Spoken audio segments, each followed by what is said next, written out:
আজকে আমি আপনাদেরকে পেশোয়ারি কাবলি পোলাও অথবা পেশোয়ারি বিফ বিরিয়ানিও বলতে পারেন।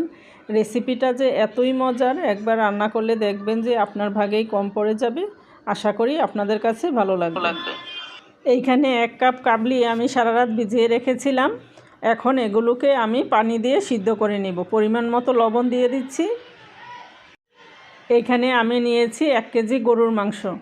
এর সাথে আমি দিব আধা কাপ পেঁয়াজ কুচি, তার সাথে দিচ্ছি 1 টুকরা আদা আর 5-6 টুকরা রসুন।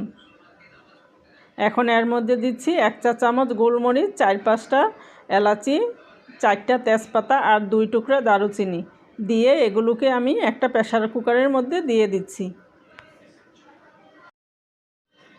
এখানে আমি আরও দিচ্ছি 1 চা চামচ ভর্তি করে মরিচের গুঁড়া, 1 চা চামচ ভাজা জিরার গুঁড়া, আর এখানে আমি দিচ্ছি 2 কাপ পানি আর দিচ্ছি পরিমাণ মতো লবণ দিয়ে এখন নেড়েচেড়ে এগুলোকে আমি মিডিয়াম আঁচে 7-8টা সিটি দিয়ে নিব। মাংসটা যেন ভালোভাবে সিদ্ধ হয়। আপনারা চাইলে আরও 2-1টা সিটি বাড়িয়েও দিতে পারেন। মাংসটা আমার সিদ্ধ করা হয়ে গিয়েছে, এখন আমি উঠিয়ে নিচ্ছি। ঝোলটা সেকে আমি আলাদা করে নিব। এখানে আমি নিয়েছি 500 গ্রাম বাসমতি চাল। এগুলোকে আমি ধুয়ে এখন ভিজিয়ে রাখবো 10 মিনিটের জন্য।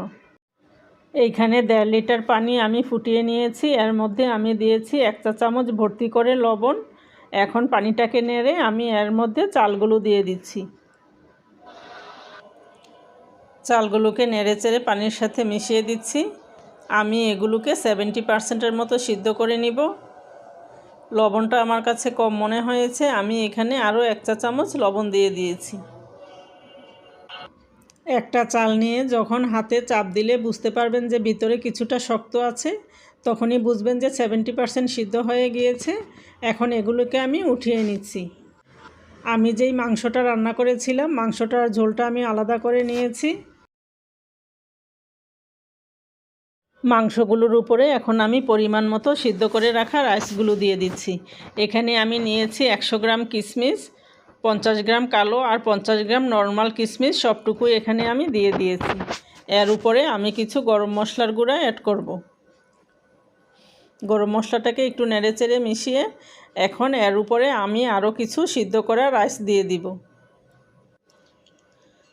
এখন এর মধ্যে আমি দিব কাবলিগুলোকে আমি মিডিয়াম আঁচে 4টা সিটি দিয়ে সিদ্ধ করে নিয়েছি।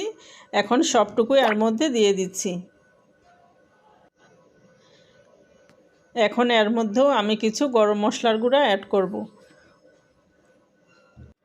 এখন এখানে আমি বাকি যেই রাইসগুলো আছে পুরোটাই এর মধ্যে দিয়ে দিচ্ছি।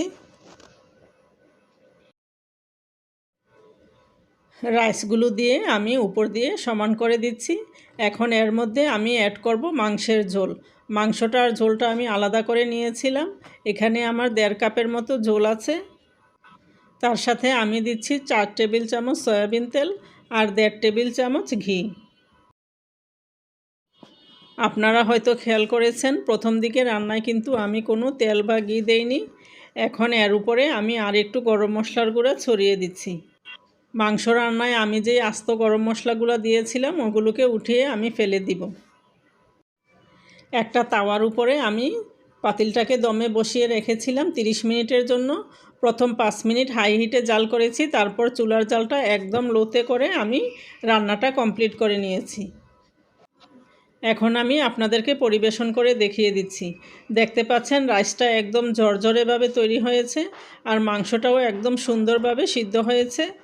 সব কিছু মিলিয়ে যে কি অসাধারণ স্বাদের একটা রেসিপি তৈরি হয়েছে, আপনারা বাসায় একবার ট্রাই করলেই বুঝতে পারবেন। আশা করি রেসিপিটি আপনাদের ভালো লেগেছে। সবাই ভালো থাকবেন। আল্লাহ হাফেজ।